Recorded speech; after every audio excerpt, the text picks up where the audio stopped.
Hello and welcome to the Corona Yoga Challenge, and today is day 47 and we have definitely not hit 6,000 a day for a while, so that might be a wee change. Just have to wait and see. So before we start, make sure you check my website for health and safety issues and how to look after yourself best. Subscribe if you want to get the videos often here, or check my website, you'll also find them there. And we're going to start by coming into all fours today. So if you just bring yourself to a comfortable all fours position so that your knees are happy. So very important that you've got a bit of padding underneath you if your knees are uncomfortable, and that you're definitely on a mat, unlike me. Very important. So from here you're going to start by just arching and releasing the back. So just allow the back of your body to expand and release. Nice easy movements, just allowing the spine to begin to mobilise a little bit. Depending on if you've just woken up or if you've been up a while, it will affect how your body moves. So when we've just woken up, we're least flexible. Because, oh no, I'm not going to go into it.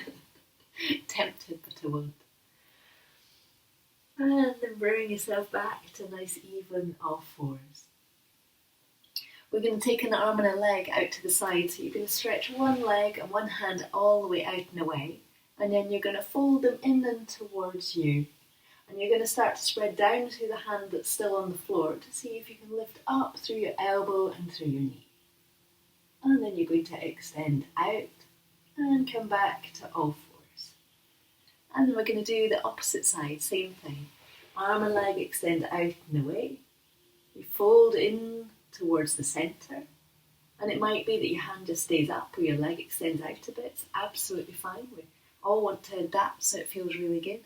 So foot moves in towards you, and then you're lifting up through your knee, up through your elbow, extending out with your arm and your leg, and come back to nice and even all fours. We're going to come to your first side again. So extend out. Get that feeling of that little lift up through the tummy, a little lift in the pelvic floor that helps you stay stable where you are. Hand and the foot fold in, and then they start to lift up and away. And then see if you can just gently get a little bit more space through that front line, so through the chest, through the belly area. And then extend out and come back to nice and even. And then to your other side. So extend out and lengthen. So this is where we want the back to be fairly neutral, the tummy to be lightly engaged in the pelvic floor. The hand and the leg are going to fold in, and then they lift up. So you get a feeling of nice stretch all the way through the underside of your elbow, belly, knee or thigh. And then extend out, lengthen out, and come back to that nice steady all fours position. And from here, just let your body have a little bit of a move around however it would like to. So it's really important that you're letting it move organically, freely, easily, and just noticing, where would you like to move into? Where's the bits that would just like to have a little bit of a stretch out? And then back and into your nice, comfortable all fours position. We're going to come up to standing now, so if you just want to bring your hands back towards your knees, you can come back into a squat for a moment if it feels good. And then you can lift up with the legs, start to lengthen through the back of the legs. Rest your hands onto your elbows onto your thighs so that your back is really well supported. And then bend through the knees, start to lift up through the tummy, up through the hands, all the way up and overhead. And then bring your hands down to your heart. We're going to do a standing pose from here. So you're going to be standing on your mat. It's really important you've got a mat for this one because we're going to be taking the legs apart. We need our legs to be nice and strong and definitely not slippy. So you're going to take your feet slightly wide, and you're going to feel that you can really glue down through the outside edges of your feet. So it's really important that your feet are strong. It's no good taking the feet wide and then realising you're a bit like a kind of crazy giraffe and about to slide your legs away. You've got to have the feet really strong and steady on the floor. One, for your safety, but also for your leg muscles. We're not wanting the leg muscles just to expand and flap out. So nice and steady with the legs, you're going to bring your hands in towards your heart and your shoulders are going to release down. So the shoulders release down and the collarbones or the upper chest just gently lifts, which gets us that lift up and underneath the diaphragm area. So easy, soft breath out. So this is a lovely kid's pose. And what you imagine is, I'm going to teach you like a kid, you can imagine that you're a volcano and you've got a whole massive pile of seething anger inside of you. I know you're all doing so much yoga that you've not done, but hey, it's great fun. And to be fair, I still have a bit of seething anger every so often.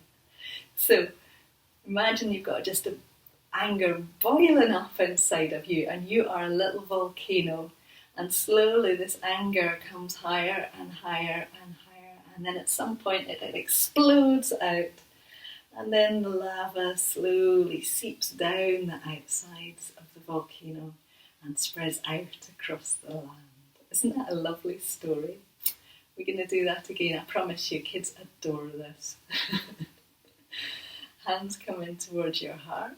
You press in with your hands to feel that sense of real pressure that's building up. So you could use it as pressure and whatever's going on for you, but this real sense that there's stuff building up and that it's getting quite uncontrollable and you can't press any harder with your hands, and that at some point it has to start moving up, and then eventually the anger or pressure explodes out, and then softly down through the sides of the body the lava seeps as your hands come back down and towards your legs.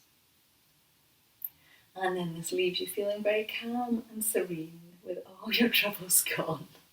Actually, for kids, it can be that simple. So if you have a kid that's in need of a bit of, that's a great way to do it. So from here, we're going to bring our legs back in. You can just hop your leg in. You can tap your feet in so they come in one by one. And then we're going to come to sitting. So if you bring yourself to sitting down and onto the floor, and you're going to have your legs out in front. So from here, you're just going to cross one ankle over the other. So a tiny little movement, which just brings us a little bit of rotation out through the thighs and should make it quite easy for us to get that feeling of that lift up through the lower back so that we've got a nice length in the spine. Do sit yourself onto a block or two if it's better, and then you're just going to let your hand come somewhere gentle and comfortable onto the floor, so we're not reaching out, it's just within your own sphere of easy to reach, and your hands can stay relaxed as you start to gently spiral out and round, so away from your top leg, and thinking of keeping length all the way through the base of the spine, all the way up to underneath the skull, so that we've got a whole long spine as we come round. Bringing yourself back to the centre, and then we're going to come to the other side. So leg is crossed over, you're just lightly letting your hand find the floor, long through the spine, and then gently lifting up and round. Both shoulders stay soft, both hands stay easy, your breathing is relaxed, and then bring yourself back and to the centre. You're going to uncross your legs, soften through your knees so you can fold forwards evenly. So get that feeling, that nice feeling of easing out through the back as you come down. And then lengthen up to come back up and to sitting. And we're going to do a little bit of breathing from here, so if you just want to bring yourself to a comfortable sitting position for that. So you're going to let your hands rest somewhere onto your lower part of your body. So you're going to let your hands rest where you can feel your breathing moving in your body, and the lowest place that you can feel your breathing moving. So you might be able to feel your breathing moving here, but come lower until you think, oh no, can't feel it anymore. So if I take my hand onto my thighs, absolutely no physical sense of breath there. So where you can physically feel that inhale and then that exhale, and you're just looking for that area where you can just gently focus on taking your breath into your hands.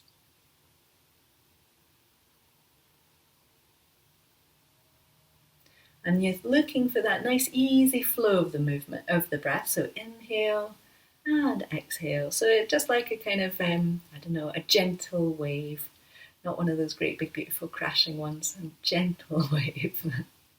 Or even like the waves that are at the very edge of the sea, you know, the ones that kind of come in and then they make a wee swirly movement and then they kind of rustle back again over the sand and they kind of rubble over the sand and the little rocklets. So that's sort of a movement in your body.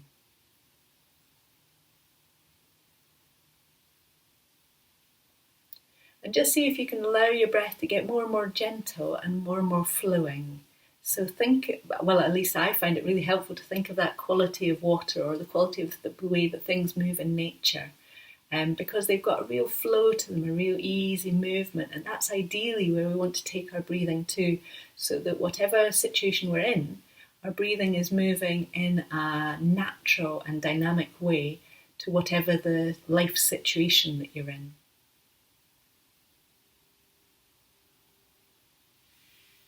And you're just going to let that go. That simple.